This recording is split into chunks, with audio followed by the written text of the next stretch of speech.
ಮಾರ್ಗಶಿರ ಮಾಸದಲ್ಲಿ ಬರುವಂತಹ ಚಂಪ ಷಷ್ಠಿ ತುಂಬಾನೇ ವಿಶೇಷವಾದದ್ದು. ಇದನ್ನು ಸುಬ್ರಹ್ಮಣ್ಯ ಷಷ್ಠಿ ಅಂತ ಕರೆಯಲಾಗುತ್ತೆ. ಈ ಬಾರಿ ಡಿಸೆಂಬರ್ 07 ಶನಿವಾರದಂದು ಸುಬ್ರಹ್ಮಣ್ಯ ಷಷ್ಠಿ ಬಂದಿದೆ.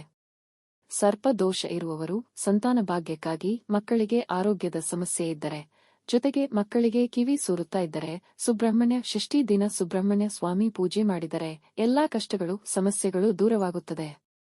ಸುಬ್ರಹ್ಮಣ್ಯ ಷಷ್ಠಿ ದಿನ ಪೂಜೆ ಮಾಡುವವರು ಉಪವಾಸವಿರಬೇಕು. ಉಪವಾಸವಿದ್ದು ಮನೆಯಲ್ಲಿ ಸುಬ್ರಹ್ಮಣ್ಯ ಸ್ವಾಮಿಗೆ ಪೂಜೆ ಸಲ್ಲಿಸಿದ ನಂತರ ದೇವಸ್ಥಾನದಲ್ಲಿ ಇರುವಂತಹ ನಾಗರಕಲ್ಲಿಗೆ, ಸರ್ಪ ವಿಗ್ರಹಕ್ಕೆ ಹಾಲನ್ನು ಎರೆದು ಅಭಿಷೇಕ ಮಾಡಿ ನೈವೇದ್ಯ ಇಟ್ಟು ಪೂಜೆ ಮಾಡಬೇಕು. ಸುಬ್ರಹ್ಮಣ್ಯ ಸ್ವಾಮಿಗೆ ಪಾಯಸ, ಚಿಗಳಿ ತಂಬಿಟ್ಟು, ನೆನೆಸಿದ ಅಕ್ಕಿ, ನೆನೆಸಿದ ಕಡಲೆಕಾಳನ್ನು ನೈವೇದ್ಯವಾಗಿ ಇಡಬೇಕು.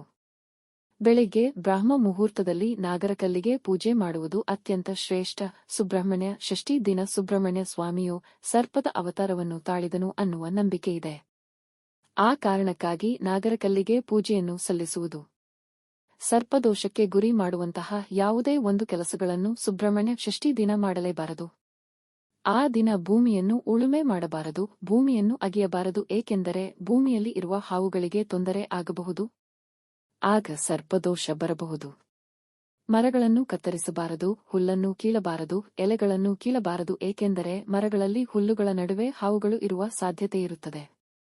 ಇದರಿಂದ ಕೂಡ ಸರ್ಪದೋಷ ಬರುತ್ತದೆ. ಸುಬ್ರಹ್ಮಣ್ಯ ಷಷ್ಠಿ ದಿನ ಮನೆಯಲ್ಲಿ ಕಬ್ಬಿಣದ ಪಾತ್ರೆಯಲ್ಲಿ ಅಡುಗೆಯನ್ನು ಮಾಡಬಾರದು. ಪೂಜೆಗೆ ಮತ್ತು ನಿಮಗೆ ಬೇಯಿಸಿದ ಅಡುಗೆಯನ್ನೇ ಮಾಡಬೇಕು.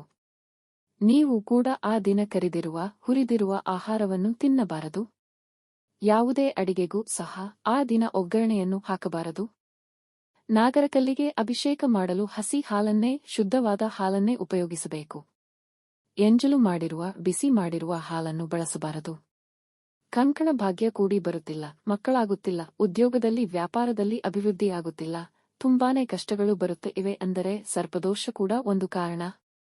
ಈ ಸರ್ಪದೋಷ ನಿವಾರಣೆಗಾಗಿ ಸುಬ್ರಹ್ಮಣ್ಯ ಷಷ್ಠಿ ದಿನ ಸುಬ್ರಹ್ಮಣ್ಯ ಸ್ವಾಮಿಯ ದೇವಸ್ಥಾನಕ್ಕೆ ಹೋಗಿ ಆಶ್ಲೇಷ ಬಲಿ ಪೂಜೆ ಮಾಡಿದರೆ ಸರ್ಪ ದೋಷ ಕಳೆಯುತ್ತದೆ. ಈ ವಿಡಿಯೋ ನಿಮಗೆ ಇಷ್ಟವಾದಲ್ಲಿ ಲೈಕ್ ಮಾಡಿ, ಶೇರ್ ಮಾಡಿ, ಕಾಮೆಂಟ್ ಮಾಡಿ.